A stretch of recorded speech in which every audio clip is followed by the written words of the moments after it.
नमस्कार जय जगन्नाथ स्वागत करुच्ची मोर यूट्यूब चैनल एजुकेशनल न्यूज को आसंतु नजर पकेबा 29/11/2025 संध्यार किछि मुख्य खबर उपरे ता पूर्व आपण माने जदि मो चैनल को नुआ करी विजिट करूछंती ताहले निहाती भाबे लाइक एंड सब्सक्राइब करंतु जहा फल कि आपण माने एमिति न्यूज गुडा को प्रथमे पाई परिबे।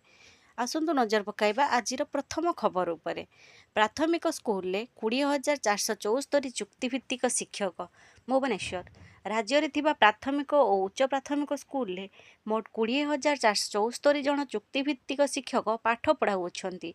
एथिरु 1831 जन कनिष्ठ शिक्षक अछंती। कनिष्ठ शिक्षक स्कीमेटिक वर्ग रे 13,109 जन अछंती। गणशिक्षक भावे 11,010 जन चुक्तिभित्तिक भावे नियोजित अछंती। सेहीपरि 4,424 जन पीटीआई शिक्षक चुक्तिभित्तिक अनुजाई अछंती। विधायक तारा प्रसाद बाहिनीपति प्रश्नर उत्तर रे विद्यालय और गणशिक्षा मंत्री नित्यानंद गंड एपरी उत्तर रखिछंती। आजिर द्वितीय खबर शिक्षा पाई 2,327 कोटी व्यय बराद भुवनेश्वर विधानसभार मौसुमी अधिवेशन रे अतिरिक्त बजेट आगत करिछंती मुख्यमंत्री मोहन चरण माझी। अतिरिक्त बजेट रे शिक्षा पाई मोट 2,327 कोटी टंका व्यय बराद करा जाइछि। समग्र शिक्षा को राज्य सहायता बाबद रे 307 कोटी टंका व्यय बराद करा जाइथिबा बेले ओडिशा आदर्श विद्यालय पाई 320 कोटी टंका पीएम पोषण पाई राज्य सहायता बाबद रे 392 कोटी टंका मुख्यमंत्री पोषण शक्ति निर्माण पाई 71 कोटी टंका प्रधानमंत्री जनजातीय आदिवासी न्याय महा अभियान पाई 188 कोटी टंका एवं राष्ट्रीय उच्चतर शिक्षा अभियान पाई 90 कोटी टंका व्यय बराद करा जाइछि। आजिर तृतीय खबर मैट्रिक सर्टिफिकेटर जन्म तारीख सबुथिरे ग्रहणीय हाईकोर्ट को गुरुत्वपूर्ण राय। मैट्रिक बा एचएससी सर्टिफिकेट रे रेकर्ड करा जाइथिबा जन्म तारीख सबु उद्देश्य पाई ग्रहण करा जिवो बोली हाईकोर्ट राय दैछंती। एथि सहित food corporation of India FCI रे कार्यरत जने कर्मचारी चाकरी संपर्कित रेकर्ड रे मैट्रिक सर्टिफिकेट रे थिबा तथ्य अनुसार जन्म तारीख संशोधन करने को हाईकोर्ट निर्देश दैछंती। आजिर चतुर्थ खबर नवम रे 13,500 फेल राज्यर सरकारी हाईस्कूल और केंद्रीय विद्यालय 13,413 जन विद्यार्थी नवम श्रेणी पास करि पारि नाहंती। नवम रे फेल होइथिबारु सेमाने पुणी थरे शिक्षा ग्रहण करुअछंती। किछि जन द्वितीय थर परीक्षा देई सेथिरे कृतकार्य होई दशम श्रेणी रे पढुछंती। चलित वर्ष राज्य सरकारी हाईस्कूल नवम श्रेणी रो परीक्षा देइथिबा 3,86,786 जनक मध्यरु 12,756 जन फेल होइथिले। सेमानंग मध्यरु द्वितीय थर रे परीक्षा देई 5,341 जन पास करिछंती। 7,415 जन द्वितीय थर परीक्षा न देई फेल होइछंती।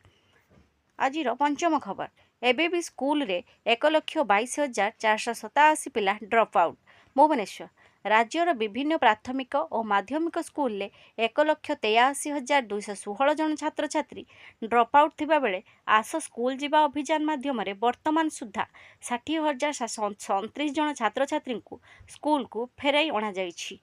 आजिर षष्ठ खबर प्रेसर कुकर फाटी हॉस्टेल छात्र गुरुतर पाचेरी डेई उद्धार कले प्रदीप माझी।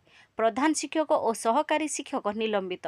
नवरंगपुर जिला कोसामगुड़ा ब्लॉक अंतर्गत के सेमला सहकारी उन्नीत उच्च प्राथमिक विद्यालय हॉस्टेल ले प्रेसर कुकर फाटी जड़े अंतेवासी छात्र गुरुतर होइछंती। एही घटना गत 20 तारिख दिन घटिथिबा बेले शुक्रवार रात्र रे कौनसी सूत्ररु सूचना पाई पूर्वतन सांसद प्रदीप माझी हॉस्टेल गुरुतर छात्र को उद्धार करी नवरंगपुर आनी मेडिकल ले भर्ती करुछंती।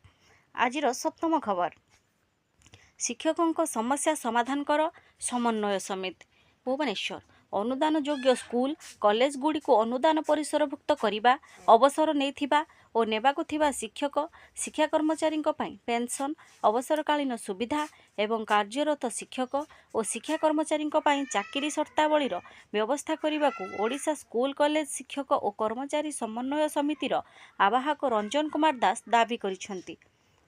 फार्मासी अधिकारी लागू हेब क्याडर पुनः गठन 5,000 रु अधिक हेब वर्धित मूलपद। आग्निक नियुक्ति मामला 7 जनक बयस 3 वर्ष कोहल निर्देश। ओडिशा अग्निशम सेवार फायरमैन पदरे नियुक्ति निमंते कृतकार्य होइतिबा 7 ଜଣ ଆବେଦନକାରୀଙ୍କ ବୟସ ସୀମା 3 ବର୍ଷ କୋହଳ କରିବା ନିମନ୍ତେ ହାଇକୋର୍ଟ ରାଜ୍ୟ ସରକାରଙ୍କୁ ନିର୍ଦ୍ଦେଶ ଦେଇଛନ୍ତି। ଘରେ ବସି ବଦଳାଇ ହେବ ଆଧାରରେ ମୋବାଇଲ ନମ୍ବର।